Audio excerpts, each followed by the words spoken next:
Ciao a tutti ragazzi, sono Rerandre Italia e oggi chiudiamo la parentesi delle esclusive riservate a Nord America per quanto riguarda la prima edizione e torniamo in casa con Antico Santuario,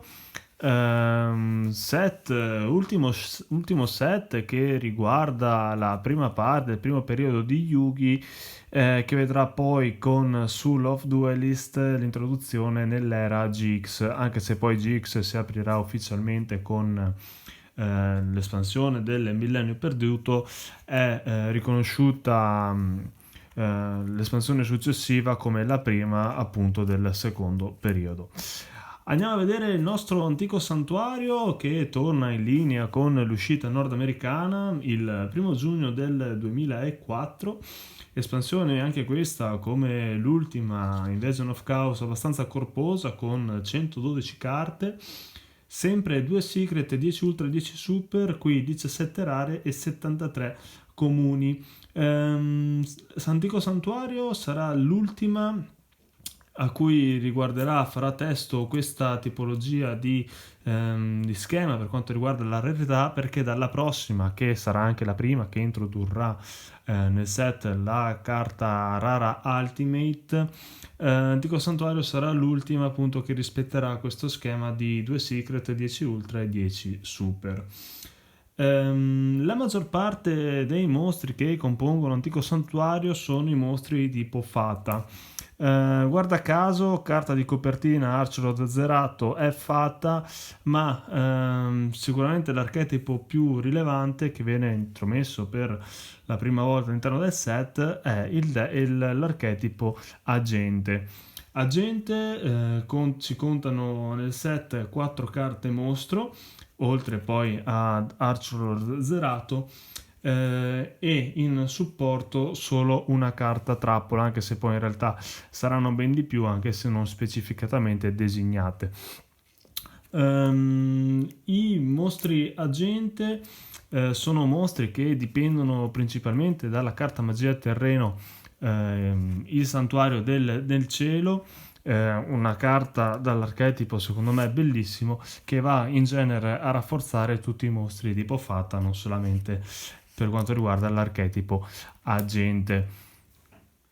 L'archetipo agente sfrutta principalmente, oltre ai vari singoli effetti, anche la differenza che si instaura tra il giocatore e l'avversario per quanto riguarda i life points. Infatti all'interno del set troviamo anche tante carte che incrementano o decrementano i life points direttamente del giocatore o dell'avversario, oppure hanno questo duplice effetto di aumentare e diminuirle contemporaneamente ad entrambi. Il set si divide principalmente in due parti. Nella prima parte troviamo i mostri di tipo Fata e l'archetipo degli agenti, nella seconda parte invece troviamo mostri di tipo zombie o comunque da attributo oscurità. Una cosa di cui non ho mai parlato prima è che i set che compongono le carte che compongono i set nel TGC si dividono principalmente in due parti.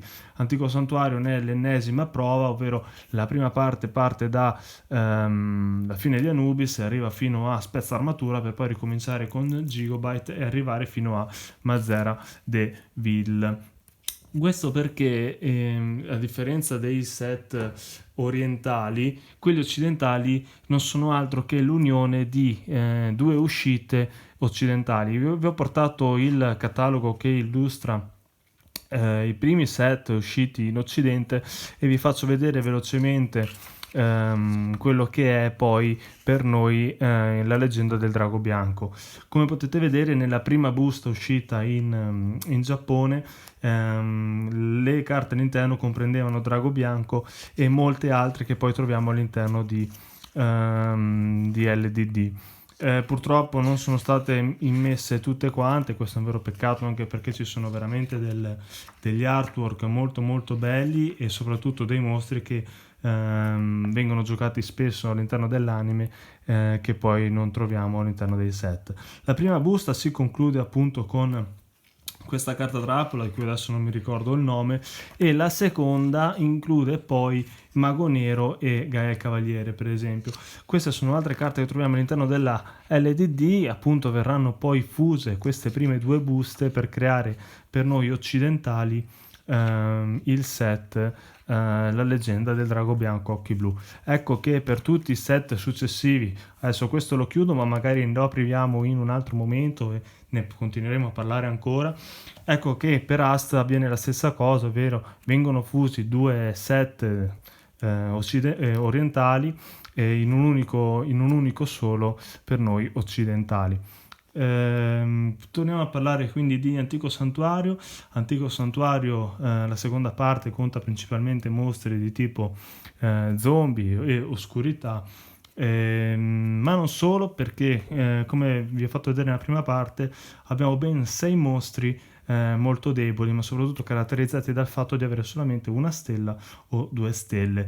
Non fatto apposta, non a scopo denigratorio, perché appunto nella seconda parte troviamo tantissime carte che potenziano in maniera molto, molto diretta e molto interessante questa tipologia di mostro normale e dal basso contenuto di stelle. Prova a far creare al giocatore un mazzo dalla tipologia di questi mostri. Poi vi ricordo che questa è l'ultima delle espansioni del primo periodo, quindi si possono aggiungere tutti gli altri mostri che troviamo normali all'interno dei set passati. Mostri normali che contano 1, 2, 3 stelle ce ne sono in abbondanza. Ecco che magari per non sminuire l'uscita di tutti quei mostri venuti fino adesso, con Antico Santuario magari si cerca di valorizzarli creando appunto un set specifico di carte per potenziarne l'utilizzo.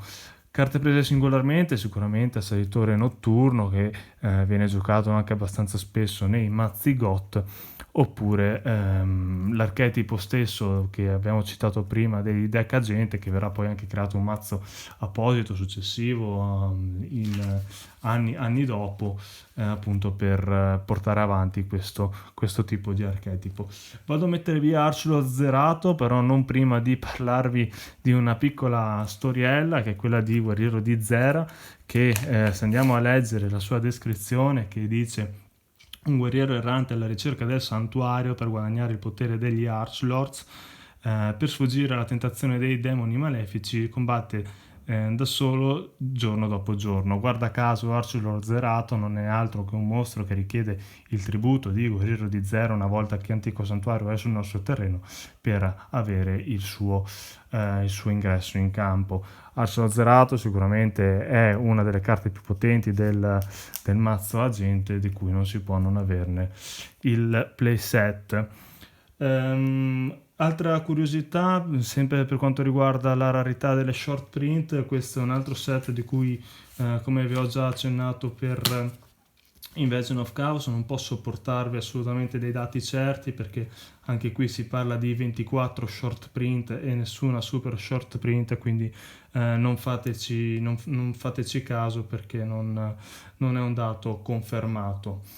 Antico Santuario, c'è anche da dire che è stato fino adesso nel 2020 il set più svalutato di tutti, perché forse perché è uscito nello stesso anno di Invasion of Chaos, che contava all'interno veramente tante carte molto utili, molto potenti per essere giocate in qualsiasi mazzo, carte che potevano tornare utili ovunque, cosa non accade per Antico Santuario, perché comunque è un set che punta più alla creazione di un mazzo meramente for fun, salvo esclusa poi magari qualche carta presa singolarmente, che allora magari può aiutare un po' di più il giocatore, ma in generale purtroppo Antico Santuario verrà volgarmente snobbato da un po' tutti i giocatori, appunto perché all'interno non conterrà e non contiene carte risolutive dal punto di vista dei giocatori. Curiosità altra, esclusivamente per i nordcoreani sono state rilasciate 2 carte promo che non vedranno la luce né in Nord America e nemmeno da noi europei, che sono la carta Controlla l'avversario rilasciata in versione Secret e la carta Tualatin, un mostro che vi invito ad andarvi a vedere se vi incuriosisce la cosa, anche quella rilasciata in formato, in rarità, scusate, rara segreta. Non ho altro da aggiungervi, secondo me comunque Antico Santuario si riserva carte che secondo me hanno tra i più belli artwork mai disegnati prima, perché ci sono veramente alcune carte molto molto belle.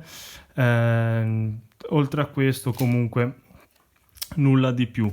Se avete qualche altra curiosità in merito, se volete aggiungere qualcosa fatelo come sempre nei commenti o scrivetemi in privato sulla mia pagina Instagram.